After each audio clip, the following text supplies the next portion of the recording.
Okay, the first two questions of this lesson, we're looking at the discriminant, which we'll talk about later, but the first two questions are just review of yesterday's lesson in that we want to find the roots of equations, the first one by factoring.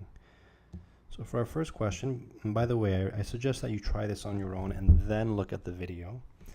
For the first question, I am going to bring everything over to the right-hand side. So 2m squared plus 9m minus 5 equals 0. Complex trinomial, I'm looking for two numbers. They add to give me 9 and multiply to give me negative 10. The two numbers are, well, 2m squared plus 10m minus m minus 5. 10 and 1, that is, negative 1. And then I factor out the 2m. And I factor out the negative 1. And what do I get?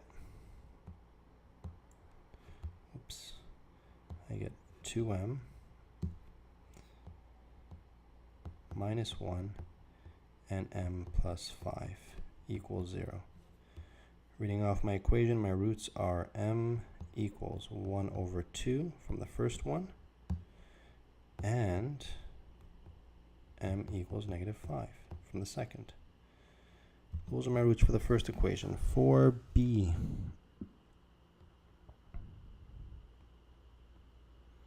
B here, almost in quadratic form. All I need to do is bring everything over to the left-hand side. So I'll have 9r squared. Ooh, the r's and the r's cancel out, which is nice. And I'll have negative 16 equals 0. And I like that because it is a difference of squares. So this factors nicely to 3r minus 4. And yes, 3r plus 4. My roots, I will write them all at once. R is equal to plus or minus 4 over 3.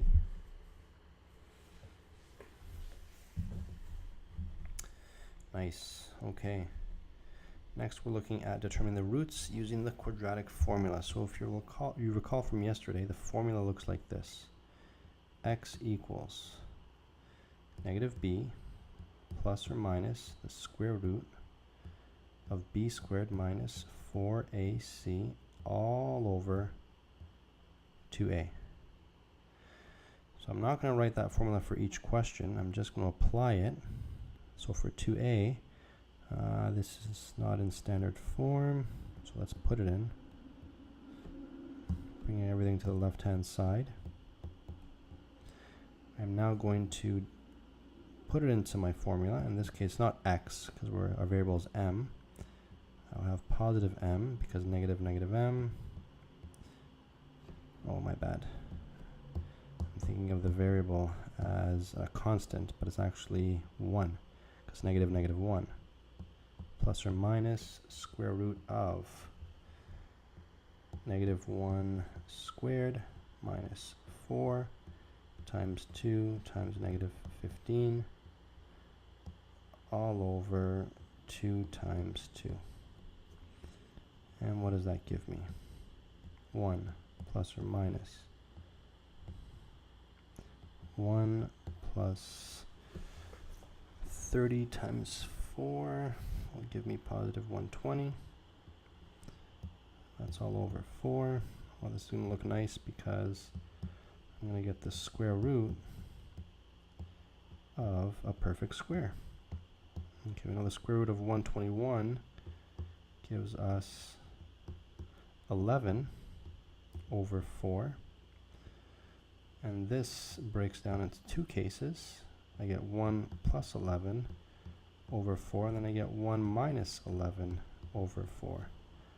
So my roots are 12 over 4, which is just the same as 3, or 10 over 4, which is just the same as 5 over 2. There you go for the roots. Ay, ay, ay.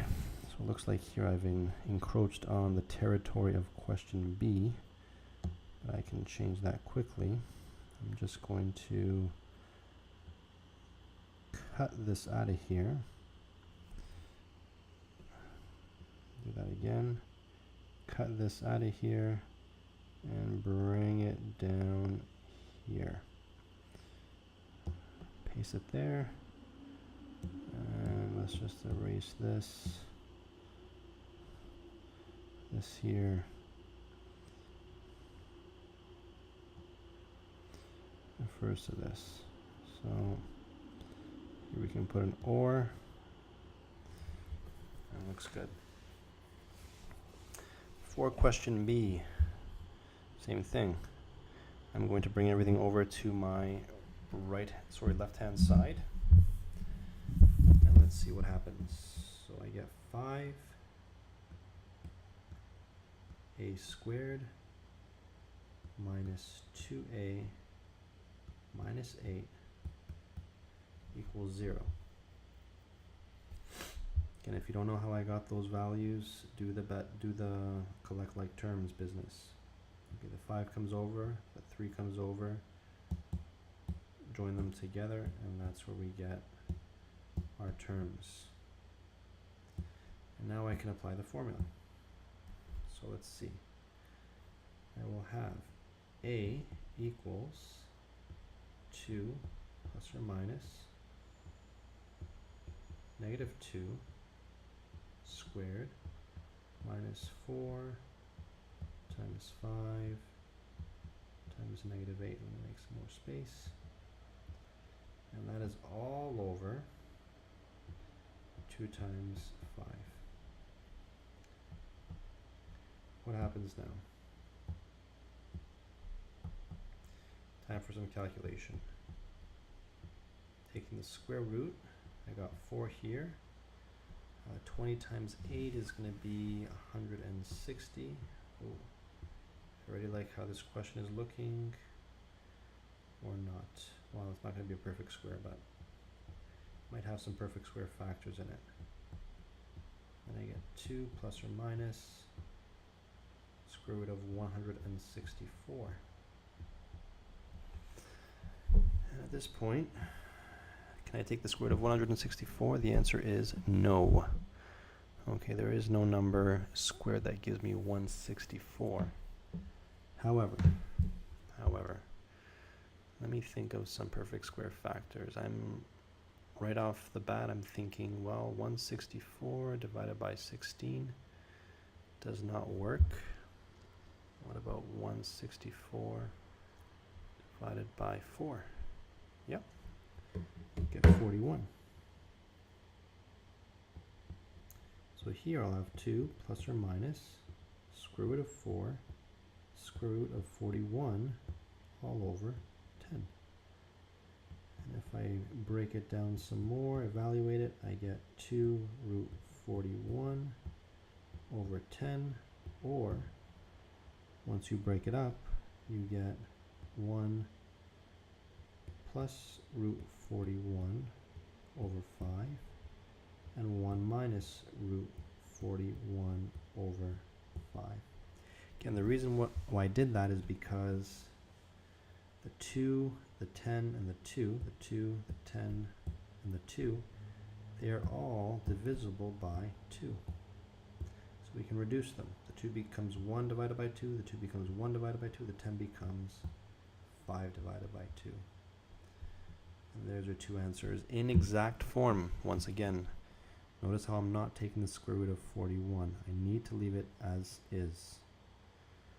So finally, we are on C. More of the same stuff. Bring everything to the left-hand side, collect like terms, and then plug it into the formula. So let's see what happens here.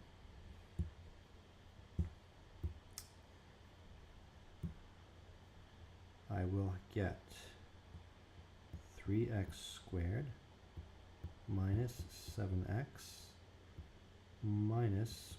plus 11 minus 5 is 6 equals 0. Plugging it in, I get 7 plus or minus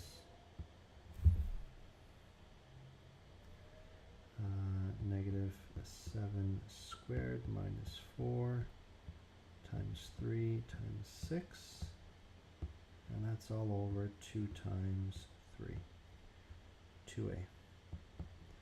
Evaluating 7 plus or minus square root of 49 minus, what do we get here? 6 times 3 is 18. 18 times 4 is going to be 40 plus minus 64. And that's all over 6. Now at this point, I'm going to stop. Why? Well, let's take a look here. Once I do the 49 minus 64, and I don't really have to evaluate it, I'll do it anyways, I will get negative 15. Can I take the square root of negative 15? And the answer is no. And if I can't take the square root, that means this expression has no roots. Okay? So if it can't be done, then there's nothing to calculate. And that brings us to today's lesson, which is the discriminant. And we're going to look at how you can calculate it.